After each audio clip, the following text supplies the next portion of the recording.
नमस्कार, मैं Amit Shukla agree world में आप सभी का स्वागत करता हूं। आज हम चर्चा करेंगे तुअर के बारे में। तुअर के दाम में हम देख रहे हैं कि थोड़ा कमजोरी का ट्रेंड बना हुआ है। बाजार में फिलहाल सस्ते अफ्रीका तुअर से जो ऑफर आ रहे हैं और आगे चल के जो आयात होगा उसकी वजह से थोड़ा घबराहट का माहौल है, जिसकी वजह से बाजार में जो है दबाव देखा जा रहा है तुअर के दाम पर। हालांकि आपको बता दूं कि पिछले कुछ सप्ताह के जो लगातार जो बारिश हुई, कर्नाटक में हुई, महाराष्ट्र में हुई, उस बारिश से तुअर की फसल को काफी नुकसान होने की रिपोर्ट प्राप्त हो रही। चाहे कर्नाटक में गुलबर्गा हो, रायचूर हो, यादगीर हो, इन जगहों पर रिपोर्ट आ रही है कि काफी नुकसान हुआ है।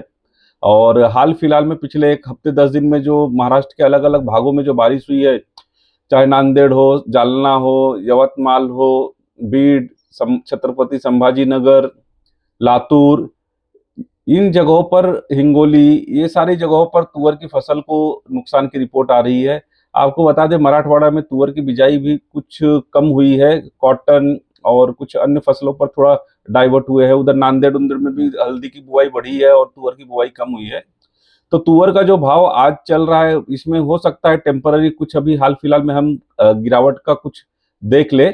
बट मुझे लॉन्ग टर्म देखे तो सप्लाई डिमांड देखते हुए मुझे लॉन्ग टर्म जो है तुअर का भविष्य काफी उज्जवल नजर आ रहा है। तो लॉन्ग टर्म के नजरिए से तुअर में ऐसा लग रहा है कि धीरे धीरे करके निवेश करना चाहिए।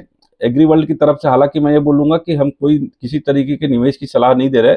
आप अपना खुद ड्यू डिलिजेंस करिए, आप खुद रिसर्च करिए और उसके आधार पर आप निर्णय लीजिए कि तुअर में क्या करना चाहिए, क्या वाकई में फसल को नुकसान है।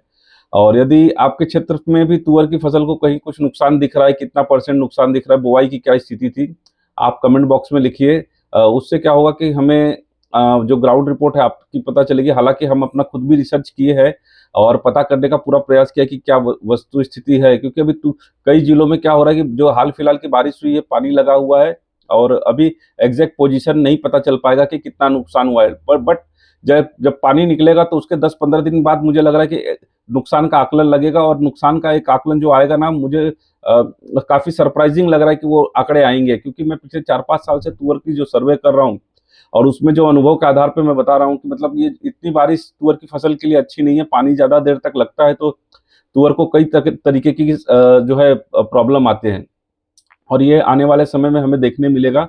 और हो सकता है हफ्ते 10 दिन में हम तुअर क्रॉप, क्योंकि अभी जो ये हाल फिलहाल की बारिश हुई है और अभी तुअर क्रॉप का सर्वे करने के लिए सही समय नहीं है, क्योंकि खेतों में पानी लगा हुआ है और एग्जैक्ट खेतों तक पहुंच नहीं पाएंगे, पूरी रिपोर्ट नहीं पहुंच पाएगी, ग्राउंड रिपोर्ट नहीं मिल पाएगी।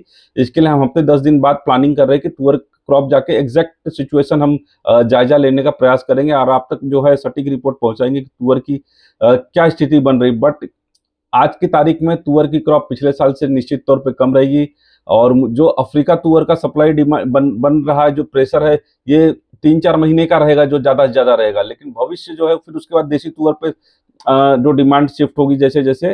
तो मुझे लग रहा है कि क्योंकि 8,000 का एमएसपी है, अभी मंडियां चल रही है 6,000, 6200, 6300। तो इस भाव में तुअर में जाने के लिए रिस्क बहुत कम है और भविष्य मुझे लॉन्ग टर्म के नजरिए से अच्छा लग रहा है और धीरे धीरे करके तुअर में निवेश बनता है। तो आप अपने क्षेत्र में कैसा तुअर की फसल है और क्या नफा नुकसान है, बुआई कैसी थी, कमेंट बॉक्स में जरूर बताइए। और ये हमारे यूट्यूब चैनल को लाइक करिए, शेयर करिए, सब्सक्राइब करिए अपने मित्रों तक, ताकि उनको भी सही जानकारी मिल सके। धन्यवाद।